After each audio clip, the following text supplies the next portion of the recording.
Welcome. We're about to jump right into the command center of one of the most powerful tools out there for engineers and scientists, MATLAB. So think of this as your first 5-minute cockpit tour, just enough to get you oriented and ready for takeoff. You know that feeling, right? You open up some amazing new piece of software, and you're just hit with this wall of windows and buttons and text. It can kind of feel like you're staring at the dashboard of a spaceship with absolutely no idea which button to press first. Well, don't even worry about it. We are going to demystify this whole thing together. In just the next few minutes, we're going to take a quick, clear tour of your new command center, and I promise you'll see it's way more intuitive than it looks. Okay, let's dive in. First up is the absolute heart of the entire interface, the command window. This is mission control. It's your direct hotline straight to the brain of MATLAB. So what is it exactly? Well, the command window is basically where you and MATLAB have a conversation. You type in a command, you hit enter, and MATLAB immediately talks back with a result. It's a real-time dialogue. At its core, it does 3 key things for you. First, you use it to give MATLAB direct instructions. Second, you see the results of those instructions instantly. And third, just as important, this is where MATLAB will tell you, hey, you made a typo. Okay, so let's move on to the next key piece of the puzzle. If the command window is your conversation with MATLAB, then the workspace, well, that's its memory. It's how MATLAB keeps track of all your stuff. And this comparison really makes it click. Think of it like this. Your actions, the commands you're typing, they happen in the command window. But the results of those actions, like the variables and data you create, they get stored in the workspace. It's literally the memory of your conversation. Yep, that's all it is. The workspace is just MATLAB's short-term memory. It's an inventory, a list of every single variable you've created during your current session. So if you tell MATLAB that x equals 5, the workspace is what remembers that for you.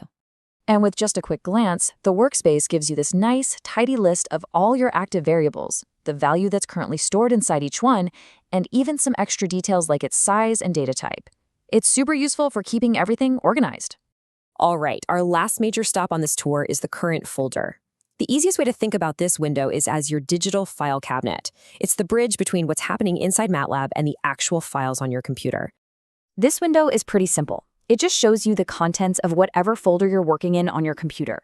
That's what allows MATLAB to see things like your script files, your datasets, and anything else you might need for your project. So why does this matter so much? Because this is how you do everything. It's how you load data into your session, how you save your scripts for later, and how you manage all the files that go with your work. Without it, everything would just be trapped inside MATLAB. Okay, enough talk. Let's actually do something. It is time to run your very first calculation and see how these 3 windows work together in, well, perfect harmony. Ready? Follow along with me here. First, just click right into the command window. Now, carefully type the letter A, a space, an equal sign, another space, and then 2 plus 2. You got that? Okay, now press the Enter key. And boom, just like that, MATLAB talks back. The command window instantly spits out the answer to your command. A equals 4. No waiting, no delay, just a direct answer to your question. But wait. Now shift your eyes over to the workspace window. See that? A new item just popped right into the list.